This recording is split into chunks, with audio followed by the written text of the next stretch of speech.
Guys, welcome back to the channel and welcome to another vlog.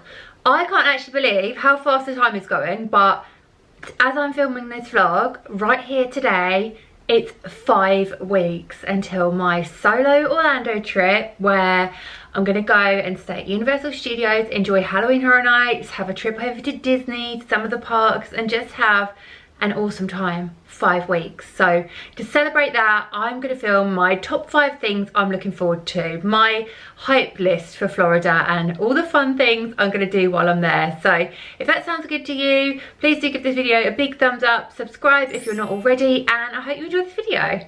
So guys, one of the things I love the absolute most about Florida and Orlando and the parks and everything around there, everything associated with one of these amazing vacations, is that there's always something new. There are always things to do that you may not have done before.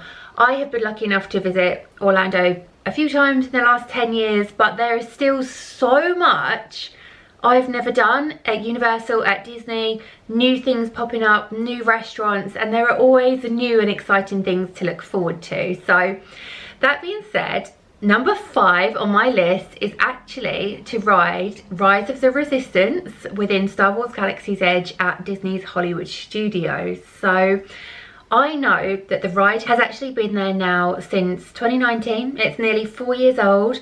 I have visited the park probably around 5 or 6 times actually since it's opened. Yeah, I have never ever ridden Rise of the Resistance, which is, it's actually a crime, guys. That ride is like the pinnacle of Disney attractions. Everybody loves it. It's meant to be so immersive, so much fun, and I've not done it. Many reasons, mainly because I'm not a Star Wars fan, so I've never been inclined to stand in line to ride it.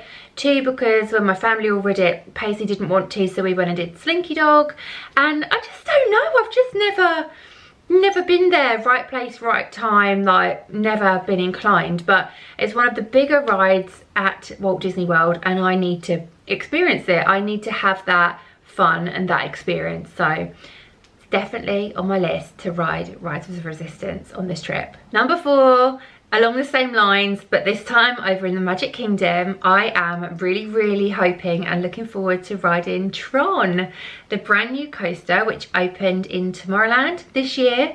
It's like a launch coaster attraction experience, meant to be a lot of fun.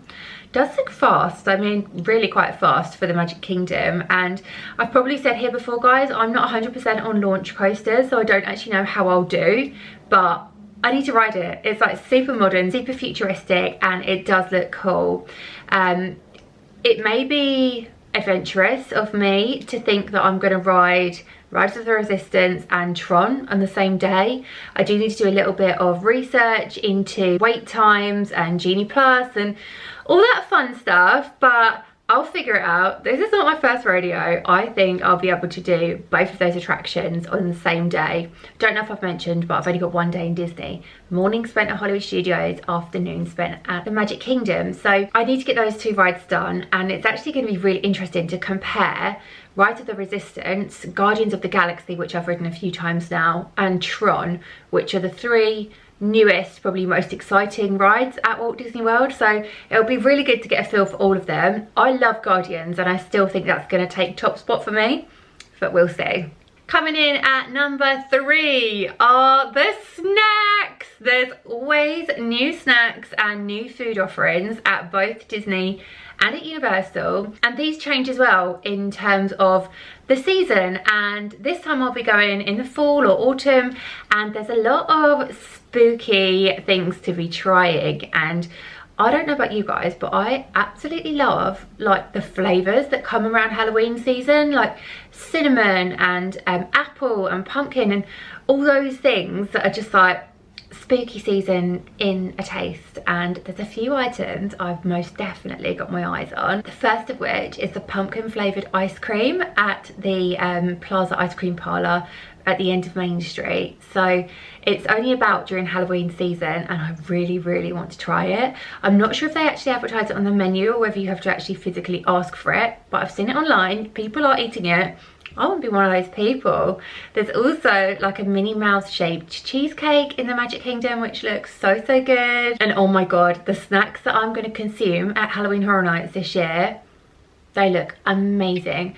I've been watching vlogs from like Tim Tracker, PC Dev, and the American vloggers that went to like the Taste of Terror event that Universal put on, which is where people got to actually try Halloween Horror Nights food before the event has started. And I believe it's the first time they've done an event like that, but it looked super good. And some of the items that I really want to try is the vegan walking taco. That looks delicious. And the sour apple pie funnel fries. Oh my gosh, apple. I love apple, so that's going to be nice. I also am so excited about the cocktails. Last year I really liked the Electric Death at Halloween Horror Nights. So yeah, they're quite expensive, the cocktails, so I won't be having many, but I'll sample them. I plan to go to the event 3 or 4 times, so I should have enough time spread across all of those evenings to get some good snacks, some good drinks, and have a really fun time. Number 2 is actually brand new at Universal Studios Florida, and that is the new Minions Land. So this opened over the summer and I haven't actually seen any of it in person just yet. So last time we were at Universal Studios Florida, it was all under boarding, it was all still being worked on back in February. So excited to see this whole new area. It looks so bright, fun, immersive, and it's just going to really uplift that area of the park as you first walk in and you come to that really cool, really fun Minions Land. There's obviously the brand new ride, VillainCon Minion Blast, which looks so much fun. I believe it's like a shooter laser game like Buzz Lightyear or Men in Black, but you're actually standing like on a conveyor belt and going around and shooting the villains, I'm presuming. There's also an app for the ride, or it's inbuilt within the Universal app where you can collect your scores and stuff. So I'm interested to ride that. If you're familiar with the channel and you've watched many of my Florida vlogs, you guys will know I'm awful. I'm absolutely dreadful at these shooting games. I've got like no aim, no coordination. So we'll see how I get on. I might be better off standing up, and it'll be interesting to see whether I can improve my scores from like the start of my trip to the end of my trip, because I'm going to be spending a lot of time at Universal, so that's going to be fun. There's also the Minions Cafe, and the menu for that cafe looks so good. Literally, the Minion tater tots look insane. They're definitely on the list. I absolutely cannot wait to try those. There's a lot of dishes that just look really adventurous and yummy and colourful, much like the whole Minions Land. I think it's a really good addition to the park. You guys may or may not feel the same, that the food at the Universal Park isn't 1,000,000%. So anything new is going to be really good. There's also Bake My Day, the bakery, which just looks so adorable. It's like all pink and lovely. I definitely want to try some sweet treats from Bake My Day and just generally hang out in the area, check out all the new merchandise, which looks fun, and just get a new feel for that brand new area of Universal Studios Florida. And guys, you know what number 1 on my hype list is. The thing I am the most excited for this trip and for probably every year is Halloween Horror Nights. I absolutely love Halloween Horror Nights with all my heart. I've been going for 10 years nearly now. The only one I missed was the COVID year, which is the 30th, which is just heartbreaking really, but we weren't allowed in the country, so not a lot I could do. But Halloween Horror Nights is my all-time favourite. It's the best event in my opinion. I love it. I'm a huge horror fan, as well as like a Universal fan and a ride fan. So this event to me is perfection, and the lineup this year looks so insanely good.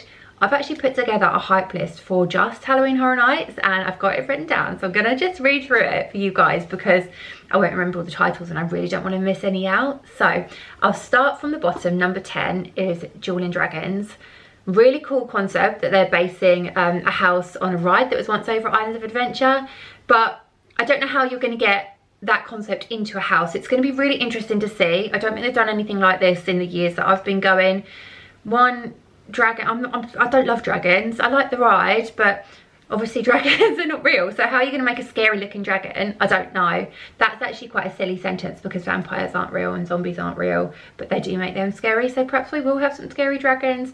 I don't know, but that's bottom of my list right now. And what I'll do after the event, actually guys, is come back and tell you my actual list of favourites once I've experienced all the houses a couple of times, so we can compare like how they lived up to my hype list. Number 9 is Stranger Things, which you may be gasping at.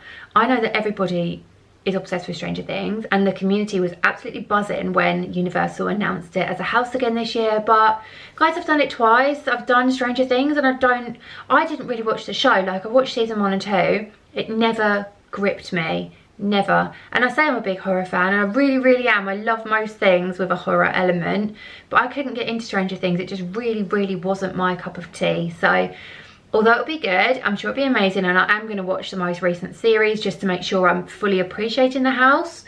It's not going to be a favourite for me. Number 7 is Blood Moon Dark Offerings. Looks cool, but I don't know, not a top fave for me. That could change because I know it's all about the original houses, especially over the last few years. The original houses have been like amazing. One of my all-time favourite houses was an original, Scarecrow the Reaping. So we don't know. Blood Moon could be really good.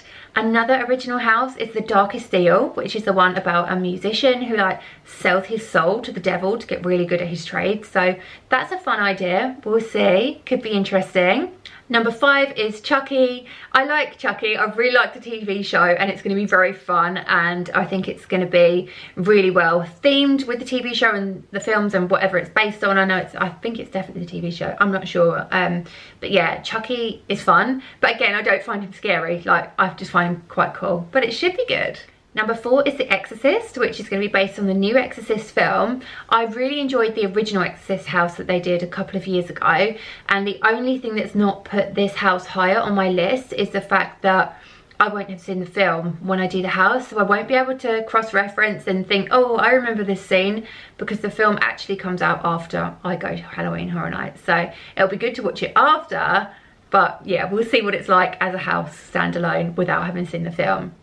3rd place for me is The Last of Us. I really enjoyed the TV show. I know the house is based off the game and not the TV show, but it's neither here nor there. It's going to be up the same sort of street. In 2nd place is Universal Monsters, and last year when they did Universal Monsters, it blew me away. That house actually got me with some of the best scares of the event, and this year it's all different monsters. It's like Dr. Jekyll, the Hunchback, the Invisible Man, the Phantom, like these quite rogue monsters, not your standard mummy or Dracula or werewolf kind of thing. So I think this one is going to be scary. I am really interested to see how they portray these monsters, especially the Invisible Man. That's going to be different, and I can't wait. I've messed up my numbers entirely. I'm trying not to look at my list too much and just remember, but I think I just said that was number 2. It must have been number 3 because number 2 is the Yeti house. Again, there was a Yeti house a few years ago. I loved it.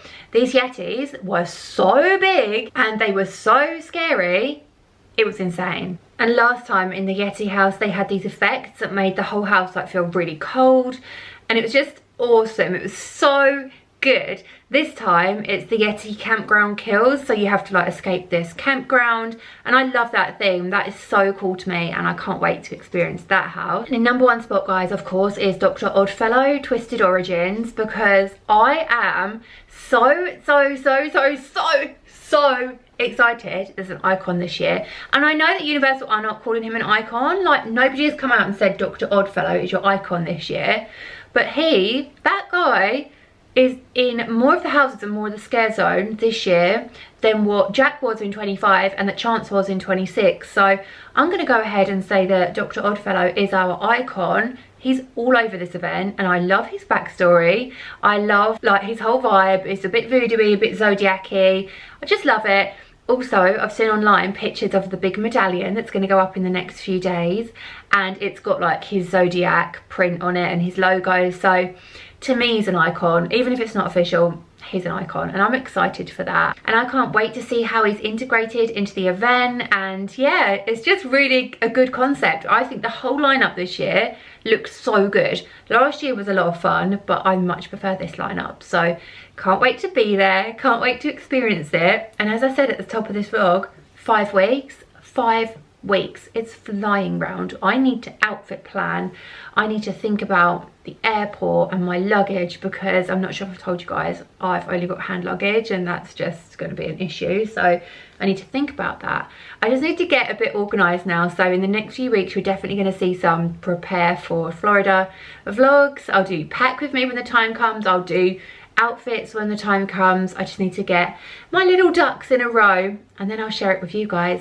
But I hope you've enjoyed this video and talking about my top 5 things that I'm most looking forward to for this trip. Have you guys got a trip coming up? Like, if you have, what are you most excited for? It doesn't have to be like Florida. Are you going to Disneyland Paris? Are you going to Spain? Are you going anywhere in the whole wide world? And what are you most looking forward to? Let me know in the comments down below. Take care of yourselves, everybody, and I'll see you real soon. Bye guys.